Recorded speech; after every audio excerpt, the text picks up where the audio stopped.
Oke, shalom dan selamat sore buat kita semuanya.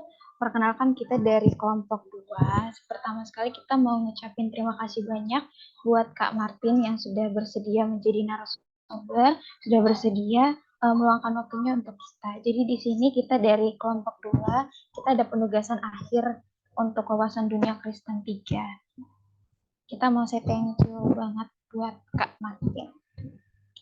Oke, sebelum kita mulai interviewnya, mungkin kita akan awali dengan doa yang akan dipimpin oleh Kak Trinita. Kepada Kak Trinita, dipersilakan. Terima kasih Kak Mestika. Kalau begitu, mari kita bersama dalam doa. Terima kasih Tuhan Yesus yang baik untuk kasih dan kemurahan dalam kehidupan kami. Kami bersyukur hari ini Engkau pertemukan kami untuk bisa melakukan interview Tuhan pada hari ini. Tuhan, kami menyerahkan acara kami ke dalam tangan-Mu. Kami menyerahkan juga narasumber kami Tuhan dan teman-teman yang akan terlibat dalam interview hari ini. Kiranya semata untuk kemuliaan Tuhan. Nama Tuhan yang dipermuliakan dari awal sampai akhir. Dalam nama Tuhan Yesus kami telah berdoa ucap syukur. Amin. Oke, amin. Oke, mungkin pertama-tama kita mau perkenalan diri dulu. Mau dimulai dari kita dulu kali ya. Perkenalkan, saya Mestika Glenny Damani. Kemudian teman-teman boleh perkenalan diri. Perkenalkan nama saya Trinita Sarlase. Oke, perkenalkan nama saya Ivan Charles Benu. Perkenalkan, nama saya Trio Grace Simon. Perkenalkan, nama saya Jessica Valenia Amsalia Sinaga.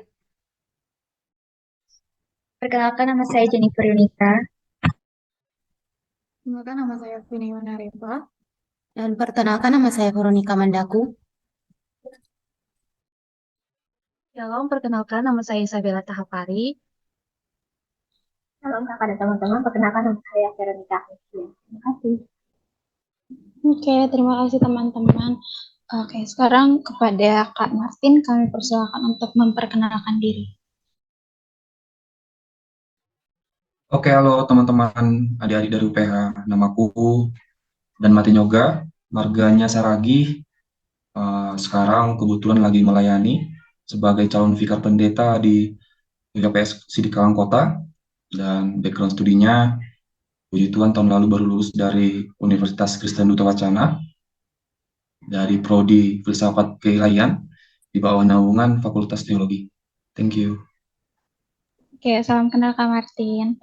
Dipanggil Kak, nggak apa-apa kan Kak? Oke. Oke Kak, baik. Jadi kita masuk di dalam sesi pertanyaannya. Baik, pertanyaan pertama itu saya ingin bertanya kepada Kakak. Menurut Kakak, apa pengertian akhir zaman dan bagaimana sikap yang harus dilakukan sebagai tindakan berjaga-jaga untuk menjelang kedatangan Tuhan Yesus yang kedua kali? Oke, thank you. Jadi, menurut saya pribadi itu, kalau dilihat dari perspektif saya sebagai seorang Kristen, maka sewajarnya saya mengatakan kalau saya percaya dan saya mengimani mengenai teologi akhir zaman, dalam artian saya mengakui dan saya sangat mempercayai bahwa akhir zaman itu betulan ada.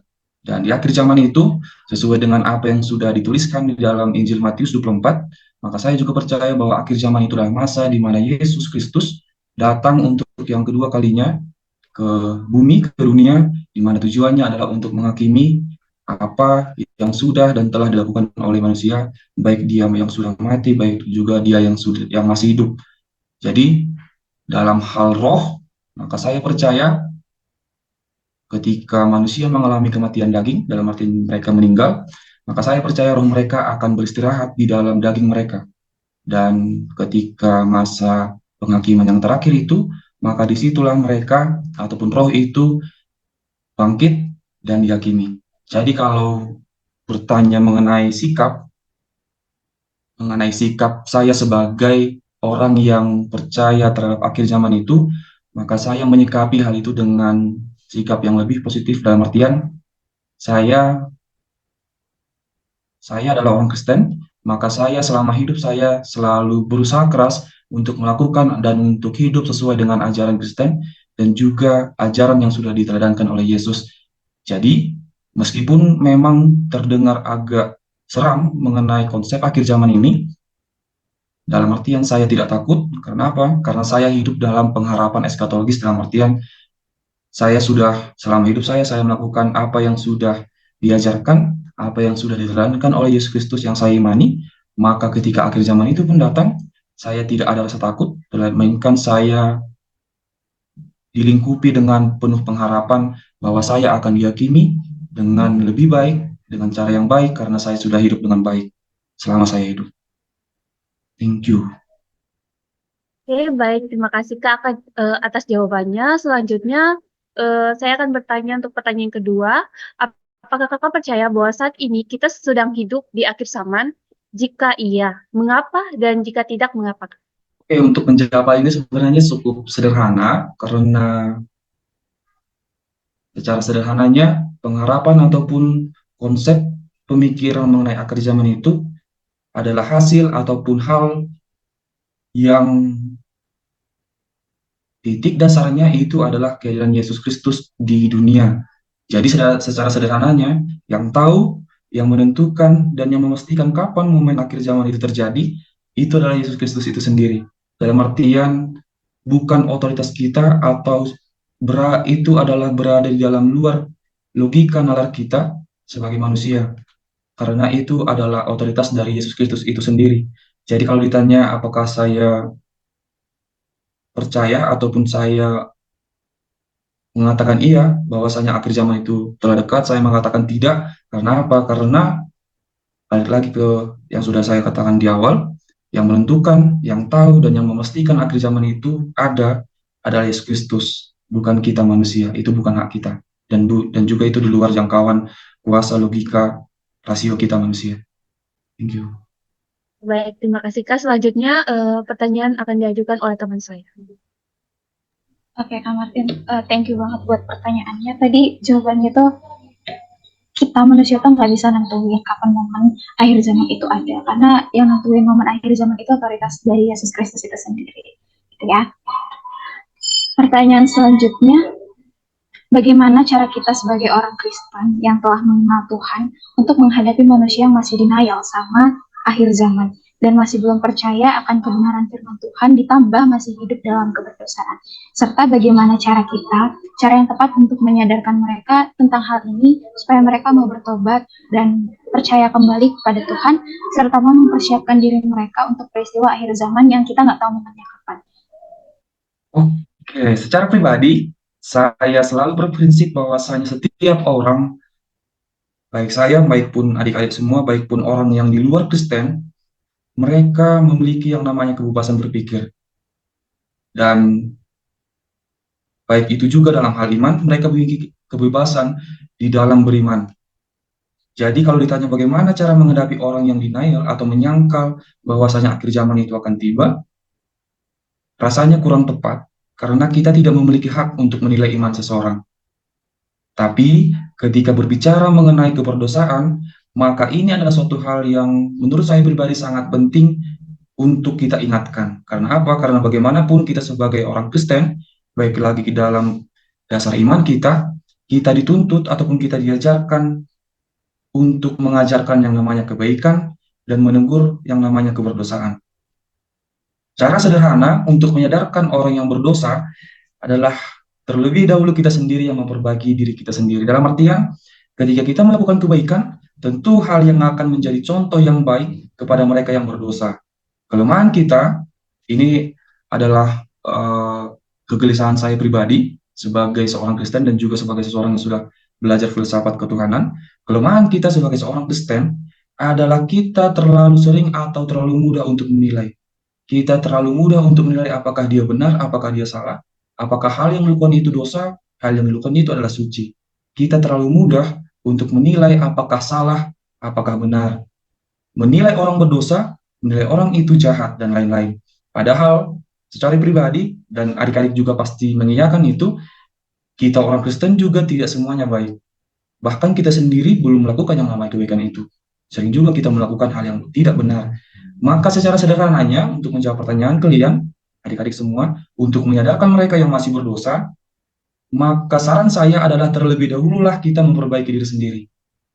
Maka ketika kita sudah memperbaiki diri kita sendiri, kita akan menyadarkan mereka untuk menjauh dari dosa dengan cara menunjukkan atau juga dengan cara mencontohkan hal yang baik kepada mereka. Jadi bukan untuk menilai, tetapi untuk mencontohkan apa yang kebaikan itu sebenarnya. Seperti itu. Pertanyaan selanjutnya, terkait menjadi pedoman dari sikap dan tindakan, kita sebagai manusia yang hidup dalam daging, pasti ada saatnya kita itu jatuh bangun dalam iman. Hal ini juga kadang membuat banyak orang Kristen ragu untuk menyatakan kebenaran karena mereka sendiri masih bergumul dalam dosa. Terkait akan hal tersebut, bagaimana kita manusia yang tidak sempurna dan yang nggak bisa lepas dari kedagingan ini bisa melayani sesama kita dengan maksimal dari itu perkataan ataupun melalui. Oke, jadi bagaimana pedoman atau sikap dan tindakan kita sebagai manusia yang hidup dalam daging, dan pastinya ada saatnya jatuh dan bangun dan segala macam itu. Jadi jawaban saya adalah dengan cara kita menghidupi, mengimani, dan juga meneladani perkataan dan juga tindakan Yesus selama dia hidup. Secara sederhana, kalau kita melihat dalam Yohanes 10 dikatakan bahwasanya Yesus itu adalah gembala yang baik. Jadi kalau dari tafsirnya, gembala yang baik itu artinya adalah dalam bahasa Yunaninya, dalam bahasa aslinya, itu adalah ego eimi hokolos, yang artinya bukan hanya yang baik, tetapi juga yang teladan yang sifatnya adalah mulia. Jadi secara sederhana, Yesus itu adalah gembala yang baik dan sifatnya adalah teladan yang sangat mulia. Jadi kalau ditanya bagaimana tindakan ataupun bagaimana sikap kita adalah dengan cara kita meneladani apa yang sudah dilakukan Tuhan Yesus Kristus selama dia hidup. Mengasihi sesama, misalnya dalam Lukas 10 dikatakan, kasihilah sesamamu. Dan sesama yang dimaksud di sini bukan hanyalah sesama orang Kristen saja, tetapi juga seluruh manusia yang ada di muka bumi ini. Kalau adik-adik saya tanya, di dalam perumpamaan mengenai orang Samaria yang baik itu, kalau dalam konteks sejarahnya, orang Samaria dengan orang Yahudi itu adalah dua suku yang sebenarnya sama-sama Israel, tetapi mereka sangat bermusuhan. Karena apa? Karena orang Samaria itu dianggap mereka adalah bukan lagi darah murni orang Yahudi, melainkan mereka adalah darah campuran karena mereka melakukan kawin silang dengan suku yang lain. Dan orang Yahudi sangat benci dengan orang Samaria. Tetapi Yesus dalam perumpamannya dia mengatakan kasihilah sesamamu sama seperti orang Samaria yang baik ini. Dalam artian tidak hanya orang-orang Yahudi saja, tidak hanya orang-orang Yahudi saja yang dituntut untuk saling mengasihi, tetapi juga kita harus mengasihi orang lain, bahkan itu musuh kita sendiri. Dalam hal yang itu juga kita bisa meneladani Yesus, seperti misalnya tindakan-tindakannya, tindakan-tindakan kasihnya dan segala macam itu. Dan khusus dalam melayani sesama, maka hal yang bisa kita teladani dari Yesus adalah kita harus mengutamakan kasih untuk melakukan hal itu. Karena apa, teman-teman sekalian? Saya mengimani ketika kita melakukan segala hal yang didasari oleh kasih, maka hal yang keluar, hal yang tercipta dari dalam diri kita itu sendiri adalah rasa damai. Dan ketika rasa damai itu ada dalam diri kita, maka semua, baik itu masalah yang berat, masalah ringan, baik itu kebahagiaan, maka kita akan menghadapinya dengan penuh kedamaian. Seperti itu. Oke, sekian aja pertanyaannya. Mungkin dari teman-teman ada yang ingin ditanyakan lagi. Buat Kak Martin, ada pesan nggak untuk kita nih masih pemuda-pemuda yang mungkin masih jatuh bangun dalam iman, gimana cara yang pas untuk kita untuk menjelang akhir zaman itu, sikap yang pas. Oke, sebenarnya kalau ditanyakan bagaimana solusi untuk adik-adik semua yang masih muda, sebenarnya saya juga masih muda. Jadi sebenarnya sekali lagi bagaimana sikap yang baik sebagai kita seorang yang masih muda. Di dalam kemudaan kita pasti ada yang namanya labil, dalam artian dalam beberapa kesempatan darah muda kita itu masih bergejolak seperti itu. Dalam artian sering sekali ada godaan-godaan dari luar, ada hal-hal tindakan yang tidak benar yang sering sekali kita terpancing untuk melakukan hal itu. Dan hal yang sama juga sebenarnya terjadi pada saya, misalnya ketika saya masih kuliah di Jogja. Tidak bisa dipungkiri dalam darah muda kita ini, dalam kita yang masih muda pasti banyak hal yang sangat penasaran untuk kita lakukan. Jadi sikap yang baik, sekali lagi saya ingatkan dan saya imani adalah kita meneladani Yesus. Orang yang beriman sebagai seorang Kristen, agama manapun itu pasti mengajarkan yang namanya kebaikan dan menghindari yang namanya keberdosaan.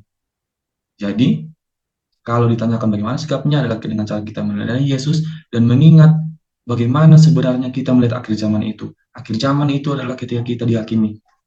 Dan di dalam agama Islam, agama yang lain juga pasti ada yang namanya akhir zaman. Dalam artian mereka akan dihakimi. Apakah kalau doktrin kita kan sebagai agama yang Abrahamistik, ada surga, ada neraka. Jadi ketika orang yang baik ke surga, orang yang secara sederhana begitu, orang yang jahat ke neraka. Jadi kalau kita mengimani itu dengan sungguh, bukan menjadi cara kita untuk menilai, tetapi dengan cara kita menghidupi, maka sebenarnya ketika kita sudah mengimani itu dengan cara yang baik, maka sebenarnya yang keluar, yang kita praktikkan dalam kehidupan kita adalah kebaikan juga. Karena apa? Karena kita merasa dan kita mengimani ketika kita melakukan kebaikan, maka hal yang baik juga terjadi dalam kita.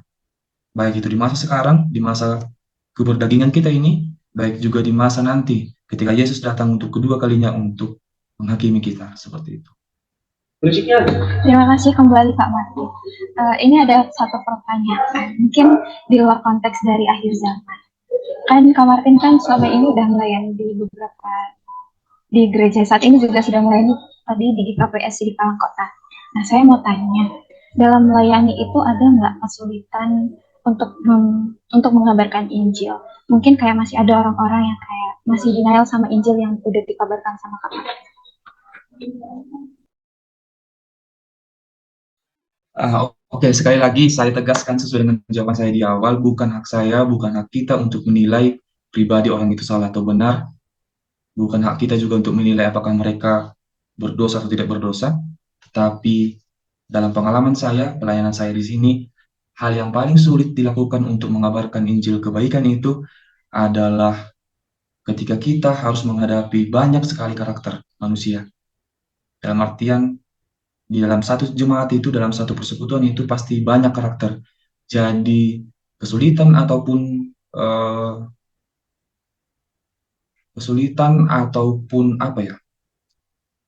ataupun pergumulan sebagai pelayan gereja adalah ketika kita harus menghadapi setiap banyak karakter itu. Jadi, walaupun memang beberapa kasus misalnya ada yang mempertanyakan keimanan kita seorang Kristen, maka sekali lagi saya tegaskan bukan menilai, tetapi untuk mengajak. Misalnya saya punya pengalaman ada jemaat yang mengatakan mempertanyakan kebertuhanan Yesus misalnya. Jadi kalau biasanya orang Kristen itu banyak sekali yang mengatakan, wah kamu jahat, kamu dosa. Karena apa? Kamu tidak mengimani Yesus sebagai Tuhan. Kamu akan masuk ke neraka. Kan kesimpulan sederhana seperti itu. Tetapi sekali lagi saya tegaskan bukan hak kita untuk menilai, tetapi hak kita adalah untuk mengajarkan, untuk mengajak, dan untuk membawakan mereka kembali ke dalam kebenaran iman kita sebagai seorang Kristen. Seperti itu.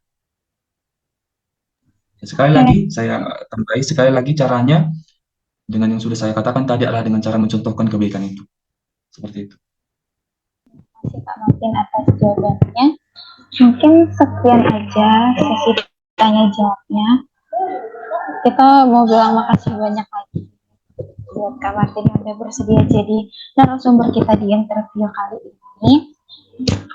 Oke, untuk menutup interviewnya, oke Kak, ini ada pesan dari teman saya. Apakah dari Kak Martin ada yang mau ditanyakan untuk kita? Enggak ada. Nanti.